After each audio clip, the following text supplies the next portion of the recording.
السلام عليكم، يا رب تكونوا بخير. في الفيديو ده هنعمل غدا في 5 دقايق.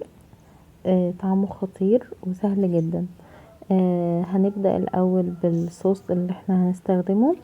انا حطيت حوالي 3 معالق كبار مايونيز، عليهم معلقة مستردة، عليهم معلقة كبيرة كاتشب، وعندي خيار مخلل مقطعه صغير خالص، وبصل بصلاية صغيرة جدا، او ربع بصلاية يعني برضو مقطعها صغير خالص، ومعايا معلقة من مية المخلل بتاعة الخيار، والتوابل بابريكا وفلفل اسود، وبس كده. هقلبهم مع بعض ويبقى كده الصوص معايا جاهز. هنبتدي بقى في الأكلة اللي مش هتاخد اكتر من 5 دقايق. عندي لحمة مفرومة وعيش تورتيه صغير، وملح وفلفل اسود.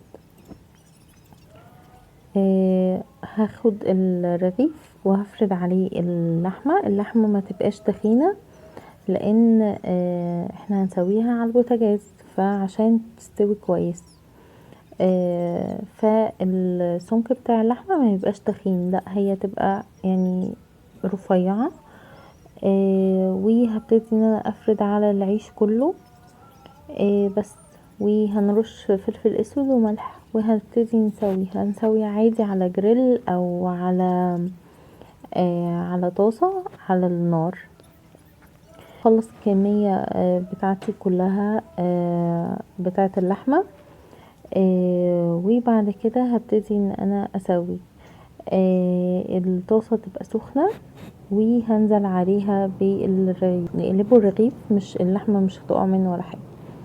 اهم حاجة ان احنا نستنى اللحمة تبقى بني كده قبل ما احنا نقلب، على اساس ان اللحمة تكون ثابتة في الرغيف.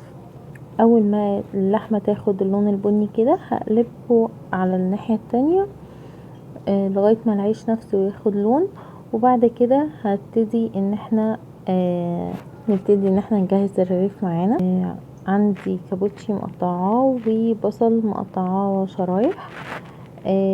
هاخد الرغيف، هناخد من الكابوتشي والبصل ونحط عليهم من الصوص، وهيبقى عندي احلى تاكوز بجد. يعني مش هياخد 5 دقايق، من جنب بقى شيبسي او جنب بطاطس، وهيبقى عندي الغدا جاهز في 5 دقايق. وممكن نزود جبنة تشيدر برضو نسيحها على الرغيف. انا استخدمت الساندويتش ميكر، حطيت الرغيف فيه وحطيت شريحتين من الجبنة، سيحتها الاول، وبعد كده ابتديت ان انا اضيف البصل والكابوتشي والصوص، وبألف هنا. بجد غدا طعمه جميل جدا وسريع جدا جدا، بالذات في زحمة الشغل وكده، والصوص بتاعه حلو قوي. جربوه وقولولي رأيكم، واشوفكم على خير الفيديو الجاي.